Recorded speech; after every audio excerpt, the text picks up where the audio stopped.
It's gonna be a good one. It's gonna be a good one.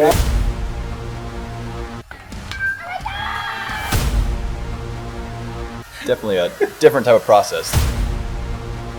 Cut down or freeze up. Being a coach's son.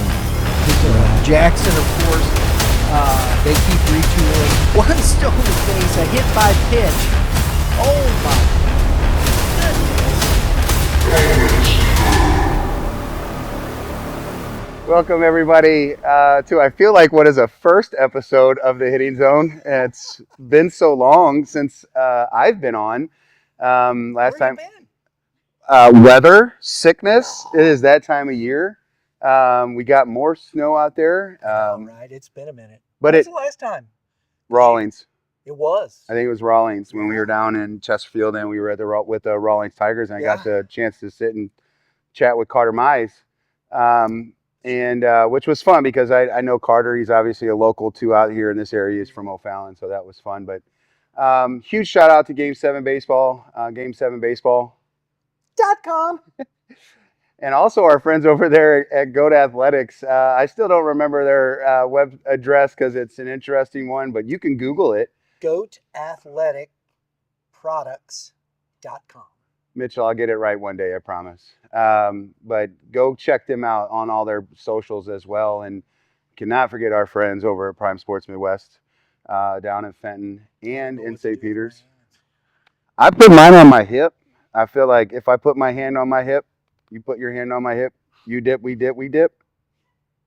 I don't know. I like it.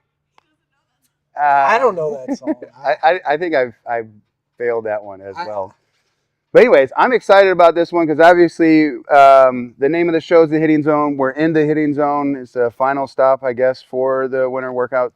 Yes, it is. Events. Yes, it is. This was supposed to be one of the first, but one of the first weather. We had a lot more snow then.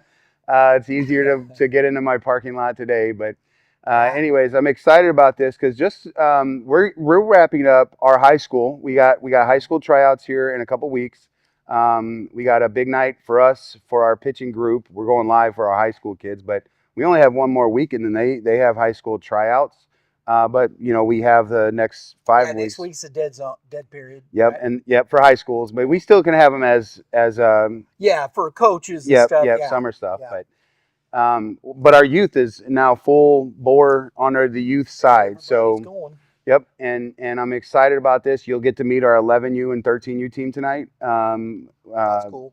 They're a good group, a good fun group, so they should be lively for us. But which kind of led me to, as we wrap up kind of some of our winter training, I wanted to kind of talk to you just again, something we talked about one of the very early episodes I was on with you. We got to talk about kind of levels of athletes, whether A level, AA, AAA / major, and kind of, what's some of those separators. And my opinion is very similar. It's still the IQ thing. It's a big portion of it, but I'm also noticing there's a big gap between A and AA level players. And not so you think much. So?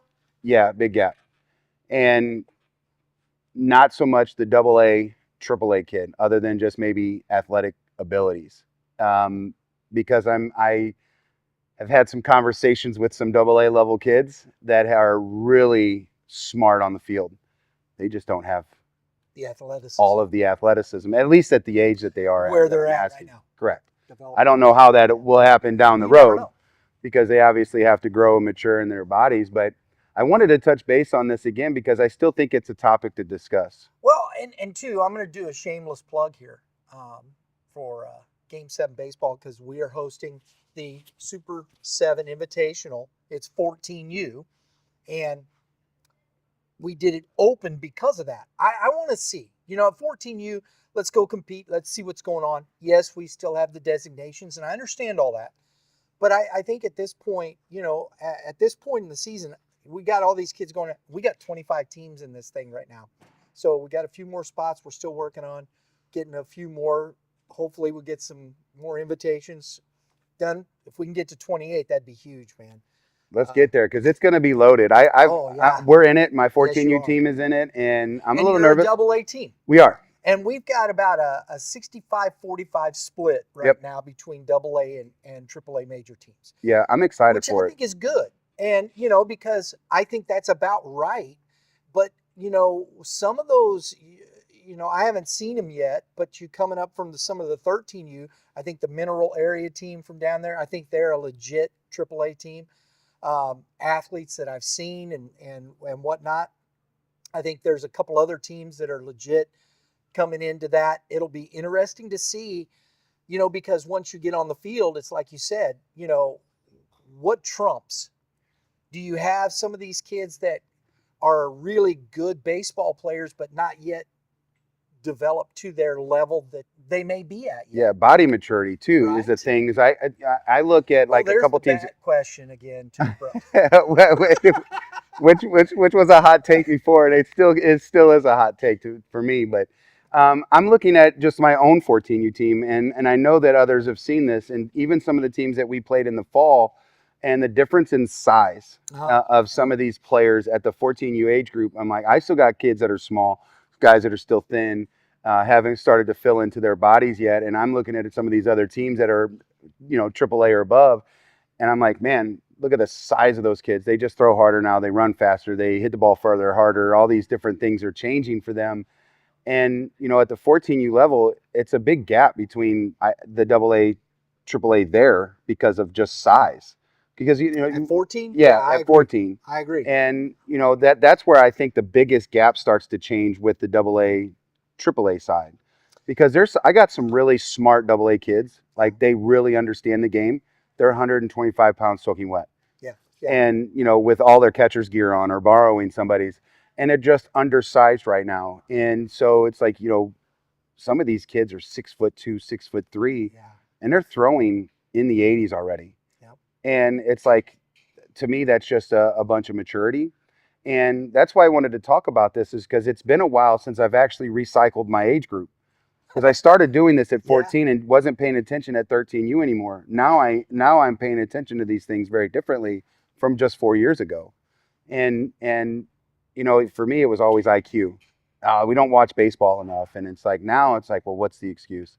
Well, I'm looking at just the physical build of athletes. I've always thought it was more the physical tools and just that, when you talk about, and we've talked about this, and you start looking at high school, and one of the things that Mulder always said to me, and he continues to say, it's why they call it men's college baseball and boys high school baseball. Because even at that, it's still, you forget how those things are setting in motion from that. If you want to let Jackson, wait till we're done. We can edit that. Well, that's all right. Leave it Even in. if we don't, we'll leave it in. He's working over there, right, Jackson? We are in the facility. We are open to the public right now. It is 3:00, so we'll have some people coming in. But I think this is the love of. This is real life, man. Yeah, We're in the facility. We're in the facility. Yeah. And I think it's very interesting, when you talk about these things, the physicality of the game. You don't think about it so much, but that's why, aluminum bats. This is why, you talk about, are you getting that? Because it's why I've said what I've said. Do you have that kid that he's a AA kid, not because he can't play the game, but because he's not physical enough yet to play at that next level? Yep. And I think that's a real thing, Mitch. Yeah, and I've been more invested into coaching the youth again. One, to challenge myself as a coach, because I'm trying to reconnect and build trust into the younger age groups.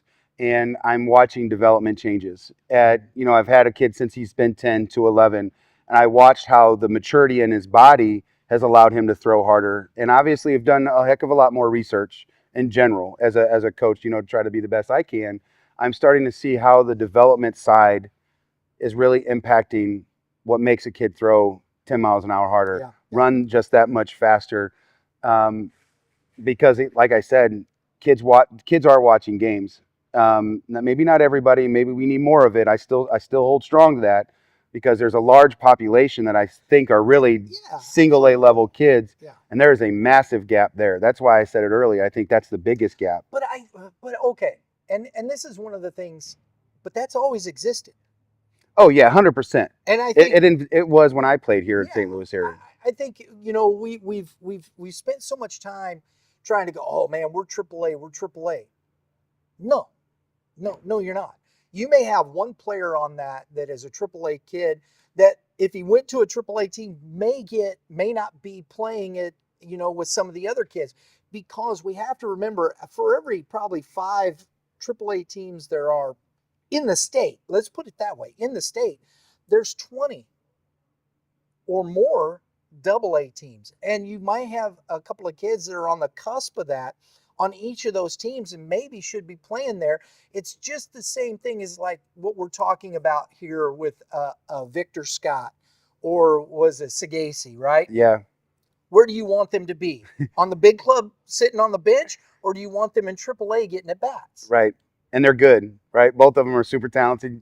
And that's a great way to put it, especially with how much our Cardinals fans and parents have been focusing on Cardinals baseball in the last 2 years. That's a great analogy, in my opinion, because you have a guy like Michael Ciani, who's been a great center fielder. You have great athletes like Newt Barr, and obviously they did not trade Arenado. So what do you do with Gorman?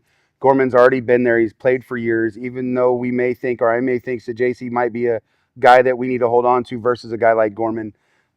It doesn't matter. It's what's beneficial to the club and to Thomas Saggese or a Victor Scott. And so as a club director, you're looking at all these kids. What's the best? So you got 2 teams here. Well, this one's at this level and this one. So, and parents, this is where we have to start trusting the people that we've entrusted our kids to, instead of telling them, no, we're going to go to another club. No, look, hey, we're going to get your kid at bats here. He may be the best kid on this team, but he's not going to get this here. And I know there's a lot of parents say, I don't want to be the best player. Well, for right now, this is where he needs to be, because he's going to get that opportunity and he needs to be with that team. Maybe there's a time to teach him how to be leaders. Yep, that's it. Instead of a knucklehead. I know that's terrible to hear. People go, "Oh, but you're calling me." Yeah, at least you called him a knucklehead, right? There's some knuckleheads, and sometimes you got to learn how not to be a knucklehead. You nailed it again there, in saying, what is the direction? If you're the best player on, say, a AA team, what makes you think you're going to be the best player on that next team that you're traveling to? And what happens if, you might make that back end of that roster a little bit better, sure, but you're on the back end of that roster. And if your whole focus is about playing time and developing, you're a Sunday starter for one team, you're a Friday night starter or a Saturday first game starter on another group.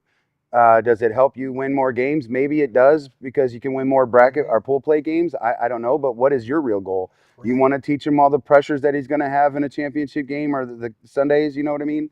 I think that goes a long ways in the longevity of the athlete. And Jerry Daniels just posted, I don't know if you saw this the other day, about letting your kids kind of just play. Letting them play and letting them develop. And there's a lot of good coaches that are losing players for this reason. Yeah. Because they are the best player and they want it. They don't want their kid to be the best player on that team. And they're like, well, we're going to go over here. And then guess what? They don't have the courage to ask to come back, because they've lost a year of development now. And then that player just never progresses. That happens a lot too. And so you have to trust. I mean, we're putting a lot of investment in these people as a parent to coach. Mm-hmm. And if you see and you've been around the game long enough, you know that every organization has something they're good at. Right. Every one of us, we're doing something. Right. Whether or not it's premier, whatever, like I'm talking about premier level, yes, or it's basics, we're doing something. Mm-hmm. And it's up to you at the end of the day as a parent and as a player to get your reps in outside of the game to get better. It's not just my practice on Tuesday or Thursday. Right. It is literally, what are you doing the other 5-6 days a week that you're not with your team? And, that's going to be your separator. Right. So if you're on a team that is the best, how can you make the worst player on that team better? And that's what always a job what my opinion of a leader is just that. How can we get the rest of your team to your level of play? I agree. And here's the thing. We're here now. It's season time in that respect. I mean, it's February 20 something. I think something like that. Yeah. I know it's Thursday. Yeah. That's what I know. But What is today's date? Oh, it is the 20th. hey, there you go. I knew it was something like I'm here. I'm here like all the time and late. So that. So here we are. You're on the team you're on. Now, you might have some things that go boom, bang, boom, and some people are still looking. But at this point, it should be a focus on that and allowing the kid just to go now and play. Trust you put him on that team. He went, tried out, whatever the case may be. You know, let it play out. Watch. Is your kid being developed? Is he enjoying the coaching? Are you having are you able to communicate well with the coaches, with the club, with the things? Because at this point, the player, whether they're 10, 11, 12, 13, it's just time to play baseball. it is, and I see it now, and I also watch a lot of kids having fun with the group that they're with. Yeah. And then we're pulling that away from them, and I feel like that is a message that might be long-term issues for these kids growing up. But this is why I wanted to bring it back up, because it's been a while since we've talked about this. Yeah. And we got a lot of feedback from it. I'd love to hear from you guys on this topic, because this is something that you can comment below. You first need to go. You got to go subscribe, though. You got to go to YouTube, Youth Baseball Well, Midwest. that's where they're at, because Well- they're watching us right now. Well, I think we're on On other YouTube. channels, aren't we? No, just YouTube. Okay, well, I whatever. But I'll share it on my Facebook. So if you see it there, I need you to go to YouTube, so that you can get all this information. Subscribe, comment, dingers. There's a save playlist if you want, so you can watch some of the past events. There's a lot of great material on there. But at the There end of the is. day, there's a lot of these talks, and the feedback like challenge us a little bit and say, hey, what about this as a AAA player, or the big separators. But again, what I'm seeing, and this is my personal opinion, that's all it is, because I'm evaluating eye test. We obviously put stuff on paper, but my mature athletes, I'm talking body maturity, are kids that are just that much better than those kids at the same age right now. Yes. Just for simple body maturity. Yes. And I agree. even I have kids that are AA level kids that are baseball historians. They love everything about it. I love talking to them about it. And maybe They're still not as good as this maybe kid. have a little better baseball IQ and play the game at a better level in one respect than the kid with the more physicality Yeah. and maturity wise. Well, he's hitting a baseball that's getting through the hole now versus getting fielded by the shortstop because he hits the ball 10 miles an hour less harder or something right now. Now, I don't know what the end result is Right. when the kid gets to high school. I'm 16, 17. Yeah, if this kid matures, has a much better IQ, and they get on a level playing field, I would like to think the kid with the higher IQ will make it further. Sure. Because that's what we chase at the men's NCAA level, right? But again, I still believe in that, but I will have to kind of retract a little bit, and I think that a big portion of that is just maturity, the size of athletes. You're seeing 14-year-old kids lifting weights now, and we got 14-year-olds pushing 155 on a bench press, 135, kids that are deadlifting 250 that are 14, and I think that's amazing. And then the confidence that's built with weightlifting and different things too. Here's one of the things that I want to do, moving forward. We talk about the Super 7, the 14U and whatnot. And I thought about doing that a wood bat invitational. And it may still happen in the future. I don't know. I like it. Because one of the things that I think is very interesting about putting a wood bat in a 14-year-old's hand is you realize who is barreling baseballs and who is not. And these are the separators when you start putting those types of things. I've seen 13-year-olds hit a ball 300 feet out of a ballpark, and whatnot. And you go, wow. And they barrel that $500 bat, and boom. Okay, great. And you get the hit when it's on the fists and whatnot, and the bat. There's a lot of forgiveness in these things. Oh, yeah. This is, I think, the separators and what we're talking about with physicality, with just the bigger, mature kids. You put a wood bat and you get that on your hands, we It's hard to get it out of the infield, even when you're big and strong. we first year 14U, first year time playing with Game 7 3 years ago down in Branson Open Tournament. We went down there 14U playing on the little fields down at Ballparks of Right. America with Right. wood bat. We hit 1 home run on a 250-foot fence or whatever it was with a lot of wood bats. We played great defense all weekend long because things weren't screaming at us, on turf. And it is very different. And I think and I also think 14U is where the game starts to humble you. The 60 feet, 6 inches, the 90 foot bases. Ultimately, high school with the BB court, it's a big change. Yeah. We had a kid last night. We were up on the Rapsodo. He had a -5 in his hand, 14U kid, and hit 100. He's a big kid though. Hits 100 or whatever, and then puts a BB core bat, and it's 15 miles an hour less.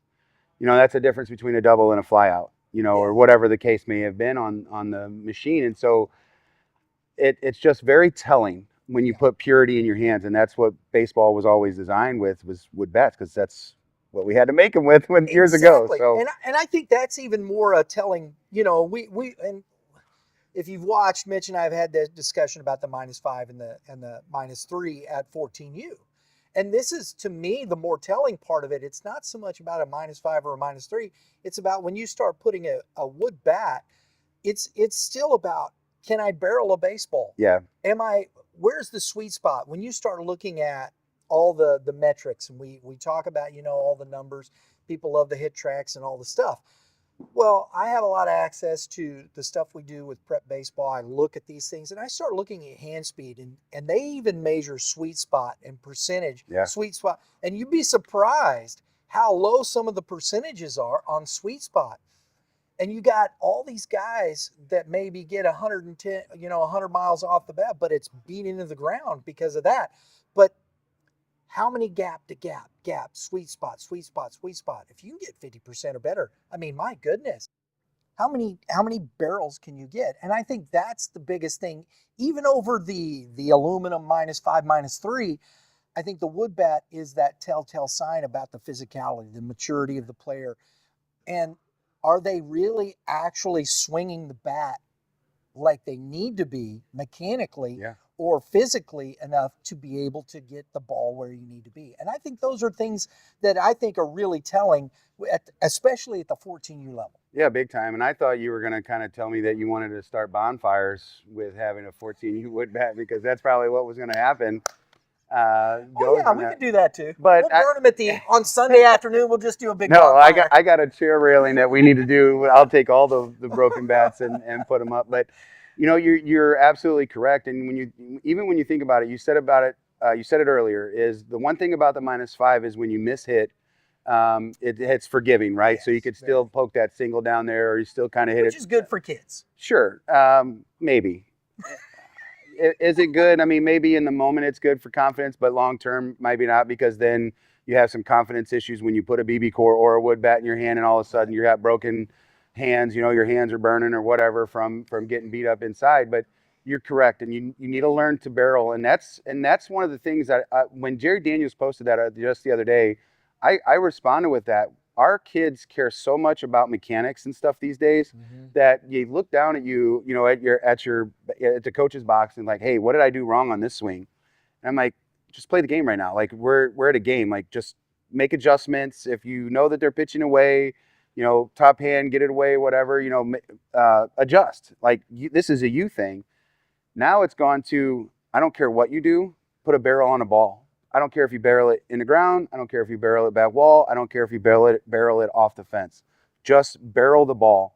Inside, away, up, down, find the barrel. And these are things I start to look at now, getting into more data information, which I haven't always been on this side of the thought process. Right. And you look at a guy like Newt Barr, and how valuable Newt Barr could be to the Cardinals this year, assuming health. His bat to ball skills are good, okay? But his exit numbers, some of these metrics about barrels, about sweet spots, things like this, he connects often. A guy like Paul Goldschmidt, he connected on the barrel a lot last year. He just happened to hit the ball in the ground a lot. And so therefore his numbers look terrible. Right. He still hit over 20 homers, as bad as of a season he had. Yes, he had his strikeouts, but he's always struck out. He's always struck out 150 times a year. So what was the big difference? He hit more ground balls than he did line drives. Exactly. Sure, if he would have went to the opposite field, but he was still hitting the baseball consistently hard. Right. Just at the wrong person. Right. Or the wrong Exactly. spot, right? And that happens. And that's baseball. Yeah, but this is what information gives us, and where it does work. And when you look at evaluating a kid, you're like, you know what? He consistently barrels, and Yes. it will happen in wood bats. And that's why we try to train as much as we can with wood bats for that purpose, because you can take BP on front toss Yeah. and miss a ball and be like, ooh, that stung a little bit. And believe it or not, we've had some kids this year break some wood bats on front toss, which is probably, I shouldn't tell everybody that, but trust me, I have things to say. There's no way you should hit a foul ball in front toss or break a wood bat in front toss. I'm just saying that. You So should not don't break do a it. bat unless the bat was already broken. I'll give you that.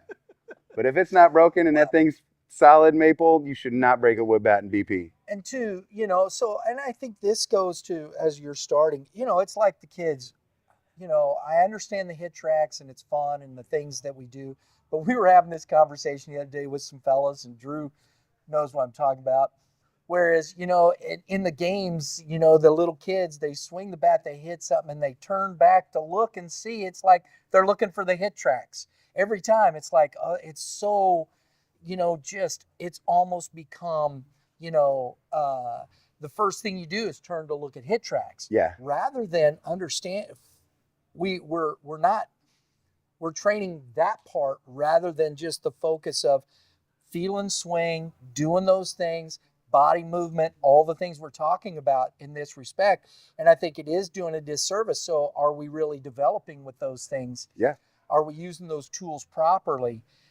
Or has it become just, and it's fun. I get the fun part. Don't get me wrong. And it should be fun. You should have some fun, but it shouldn't be all the time. Because we have to learn, if we're just swinging, hey, focus on the swing, just focus on hitting the baseball, quit worrying about the hit tracks. We don't need to have hit tracks on all the time.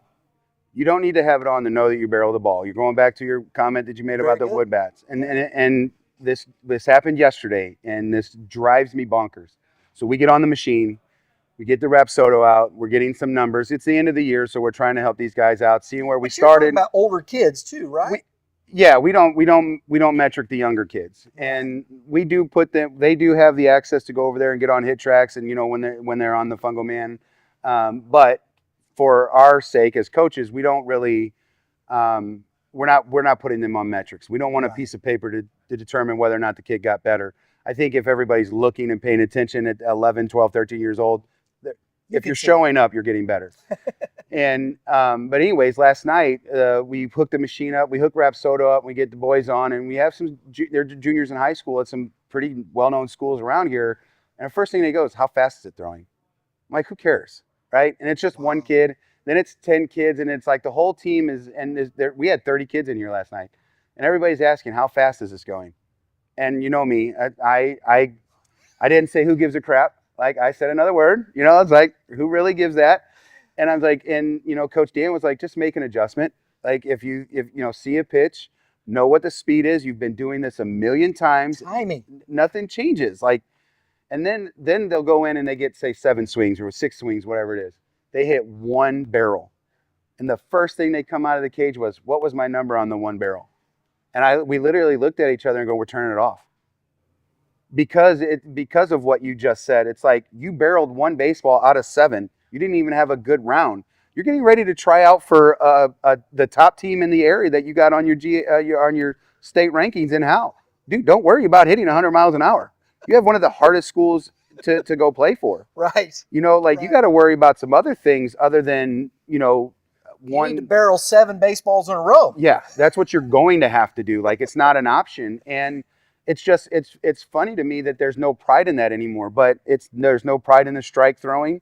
There's only throwing gas. One of the things I want to, because as you're talking about that, see, and the priority was the thinking of what's my number instead of, am I focused on, all right, I know I'm on a machine here. How do I set myself to time the machine?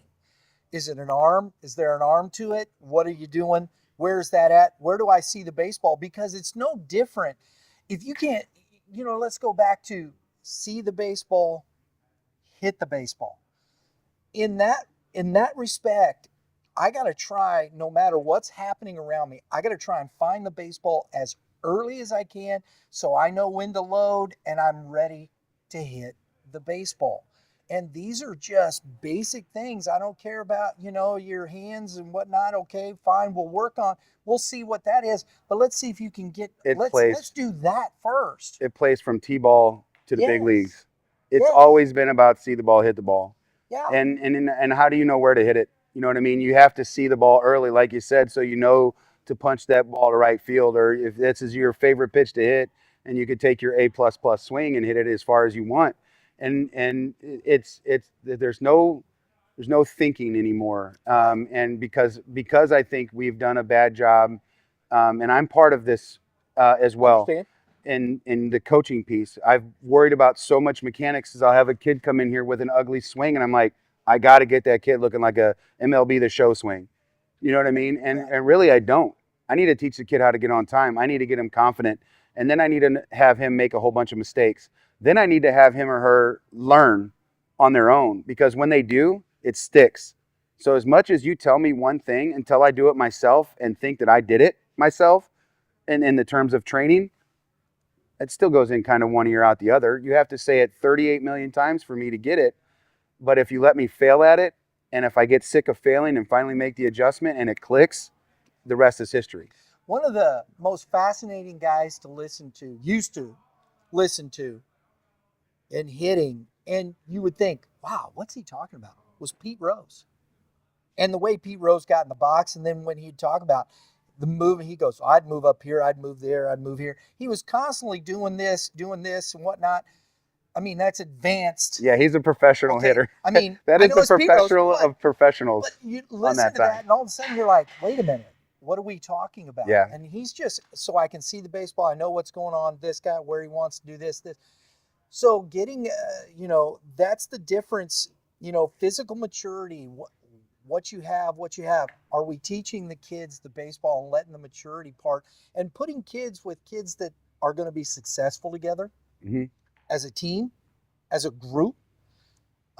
If you put this kid in this position over here, is he ready to be challenged? Is he mentally ready to play at a AAA level? If he's been playing with this group and he's the best kid on that, and the parents ask, hey, I would like to challenge. Is that kid even mentally ready to be challenged at that level? And can he handle that? And is he going to go in there and know that he's got to work to get into the lineup? Yep. And it isn't just handed to him. I'm on the team, so I get to play. Because this is what we think a lot within the youth or the elementary and middle school levels from 8 because you to pay. 14, because you're paying. Yeah. Which I understand. I get it. You want to play. And you want your kid to play, but at some point, if you're talking about those types of levels, AA, I understand. I think it should be a matter of getting as many reps and getting better as you can. But once you start getting into, I think when you start maximizing that level and you start thinking AAA, all of a sudden you're talking about better than average players. Having multiples of those. Exactly. Double digits. And are you that? And can you compete for the playing time you need? Because that's the way it should be. And I know kids will say, well, you still got to get the reps at that. Yeah, but if you're moving to that level, that means people are looking at you like, hey, you're a different piece here. And can you do that? That doesn't mean these kids down here, like you said, sometimes it's just physical maturity. Yeah. But if you've got that, and even the kid that maybe isn't quite physically mature yet, but can just play at that level, there's where you have. And we have to understand, we have to trust that the clubs are putting these kids in those best possible situations and having conversations. And the club guys like yourself and all the others, and I would say it to them, they got to be willing to have these conversations, but parents got to be willing to listen. Yeah, because the one thing that sometimes they're not. Well, the one thing I love about, and this is something I think I know after sometimes I wasn't. as a parent. And I'll be honest. That's fair, because but it's hard. what the one thing that I've gotten out of my relationship with you is always solutions, right? And so I think that they're always available to us, and we have to find out what is the best solution for our athletes. And so when you think about, or when I think about what I'm doing, I don't want you to think that you're coming to my location to play for New Era Baseball, that you're paying to play. You're paying for a value on an opportunity, an experience. It's not about playing. If you do your job and you do everything that we give you here, your skill set will allow you to play more. Right. And no coach. I agree. Whether or not you're a parent coach, whether or not you're a paid coach, whether or not you're high school, college, and beyond in professional rankings, your job is to try to win games. It is. I no matter what, I don't necessarily coach to win games right now when I go out there. Especially at the elementary, middle I school level, right? dislike losing. Everybody does. Right? I don't go out there to lose games. Right. But what happens is the reason why we lost is because we were not fundamentally good, or whatever the case may be. I agree. So that is how we change. That's how our culture gets better, is what is the experience, again, long term. I'm not stealing 10 bags a game at 10 years old, because at 12 years old it changes. And so I don't want to continue to do that and think, well, we're not winning games anymore at 12 years old because we can't steal bases anymore. Right. That's just a one-trick pony kind of deal. And people will do that just to win tournaments and games because they know they could take advantage of it, because kids don't have the maturity in the arm, right? So I don't coach that way. I coach for baseball. And that's what I want people here to have and remember, is the experience. That's what you're paying for. Value. If you don't have value, come to me all day long and we'll fix that. But don't ask me to play more baseball because you told me you paid $2,500 or $3,500. It's not why you're here. Right. I could have found somebody else to do that in reality. And there isn't, as club, and I know people go, oh, why are you paying that? Well, okay, if you don't want to pay that much, then don't do it. Yeah, you don't have to. Other place, you don't have to.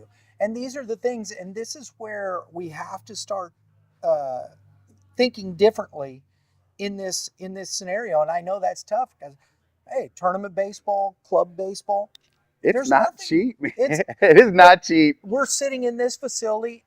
It's cold outside, but it's not cold in here. It is not. We wouldn't be practicing today. That's value. Yep. Yep. These are things, it costs money to put this stuff, and this is across the board. I don't care what facility it is, yours, theirs, who's ever. It costs money to do this, it costs money to do that, it costs money to do that, it costs money to put these. I got the money to repair. Exactly. It's nonstop. And these are things. So we have to understand, if we don't have this is one of the reasons why I believe Missouri baseball has gotten so much better. Yeah. Is because of facilities like this around, and people do have the ability to get the education, the training, what they need, and work at the game. So, with all that being said, this is where the two have to come together and start thinking a little bit differently about how we're setting those things in motion with 8-year-olds, 9-year-olds, 10-year-olds, and how they move through up to 14, and where the separators begin to take place when you're talking about level of play with kids. Yep. I love that. Great show. It's been a while since I've been on with you, and I feel like the reason I wanted to bring this up today is because next week I'm on with Shane Eames next Tuesday. 11:30 was when we record. I think it's 3 o'clock it airs, right? Yeah. 3 o'clock it'll air. We're going to have this conversation again with Shane, and this is something that I wanted to talk to him about because I think Shane's got good opinions, and he's opinionated as well. So it's always good when you get opinionated people together. But again, this stuff doesn't happen without you guys commenting on kind of how you feel, even if it's you don't agree with us.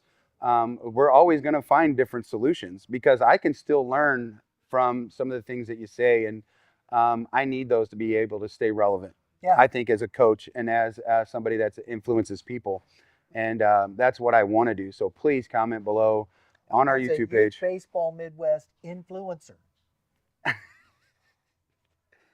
I can influence one thing, and that's never to be late for dinner.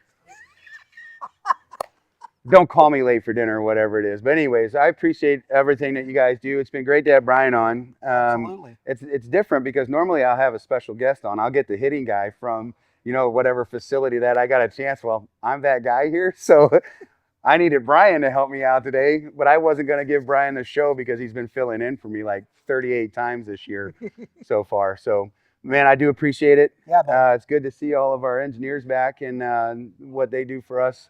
You guys got to check us out, man. We're doing big things over here. We're on our socials, New Era Baseball. You can, it's on Instagram, Facebook. I'm back on Twitter. Believe it or not, the Hitting Zone's back on Twitter. X, formerly sorry. known as Twitter. See, it's been that long since I've been on it. Actually, these guys who helped me with my marketing opportunities, Red Earth Productions, they helped me with our marketing tools and our DIY stuff. DIY? DIY. Do it yourself. I probably should have said that instead, so I didn't sound as bad. But thank you. Go check us out, man, and follow us. Follow these guys. Follow us. Subscribe. We got YouTube. They got YouTube. If you have YouTube, I'll follow you. Follow me. Follow back. Trending hashtags. Have a great day in the Lord. I don't know what that was. That was good.